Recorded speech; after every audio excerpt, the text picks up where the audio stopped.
Welcome to The Explainer. Today, we're diving into the rulebook that keeps business in Singapore fair and competitive. It's all about something called the Competition Act.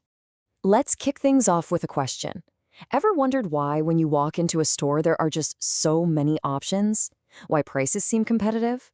What's the secret sauce that keeps choices abundant and businesses on their toes? Well, you probably guessed it. It's not by accident, it's all by design, thanks to a really crucial piece of legislation, the Singapore Competition Act of 2004.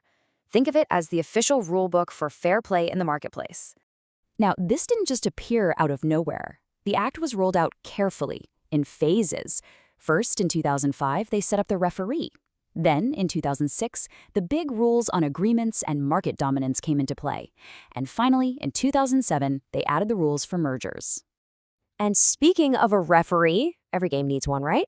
In this case, it's the Competition and Consumer Commission of Singapore, or as you'll hear me say a lot, the CCCS. They're the ones with the whistle, making sure everyone plays by the rules. Okay, so here's our game plan for today. We'll look at the main rules of the game. Don't gang up, don't abuse your power, and how mergers are kept in check. Then we'll see what happens when you break the rules, and wrap up with why all of this really matters to you and me. All right, let's jump into the first core rule, and it's a big one. It's basically don't gang up. This is all about preventing businesses who should be competing with each other from secretly teaming up against you, the consumer. So what this rule really targets are what we call cartels. And get this, it doesn't have to be some formal signed contract. We're talking about anything from a secret agreement to just an informal gentleman's agreement to stop competing. That's a big no-no. So what kind of stuff gets you an instant red card? Well, think price fixing, or companies deciding to secretly carve up the market between them. Things like limiting production just to keep prices high, or rigging bids on a project.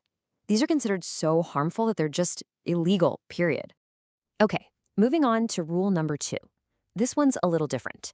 It's not about a group of players ganging up, but about one single giant player on the field throwing their weight around unfairly. Now, this is super important to understand. The law doesn't have a problem with a company being big, not at all. You can grow huge by being the best, by innovating, by just having a better product. That's fair game.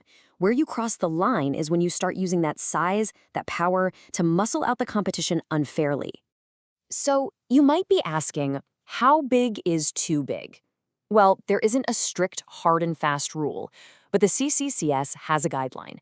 If a single company controls more than 60% of the market, yeah, that's a pretty strong signal that they're in a dominant position. And what does abusing that power actually look like? Well, it can be pretty sneaky. Imagine a giant company selling its product at a loss just to drive a smaller competitor out of business. That's predatory pricing.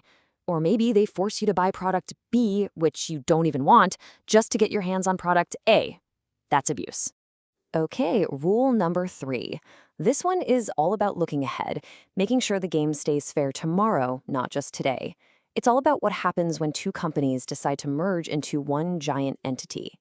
The key test here is whether a merger is going to lead to what's called a substantial lessening of competition, or SLC for short. Basically, will this deal kill off healthy competition in the market? That's the million-dollar question.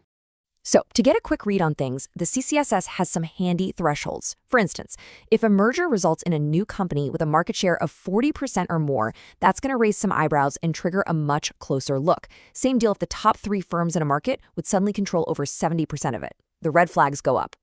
All right, so we've got the rules, but what happens when someone breaks them? Let's just say the referee has a whistle and some very real penalty cards. The CCS has a pretty clear process. First, they investigate. If they find you've done something wrong, they can issue directions to make you stop. For more serious stuff, we're talking big financial penalties. And what's really interesting is that after the CCS makes a decision, anyone who lost money because of that illegal behavior can then sue for damages. And when I say big penalties, I mean it. The maximum fine can be a whopping 10% of the business's turnover in Singapore for each year of the infringement, for up to 3 years. That is a massive number designed to make companies think twice. Okay, let's bring this all home.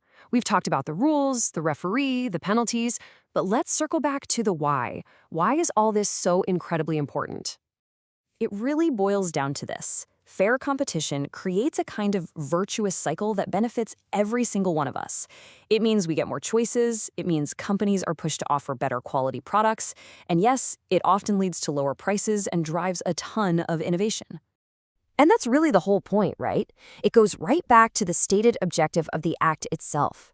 It's all about making sure Singapore's markets work efficiently, which in turn makes the entire economy more competitive on the world stage.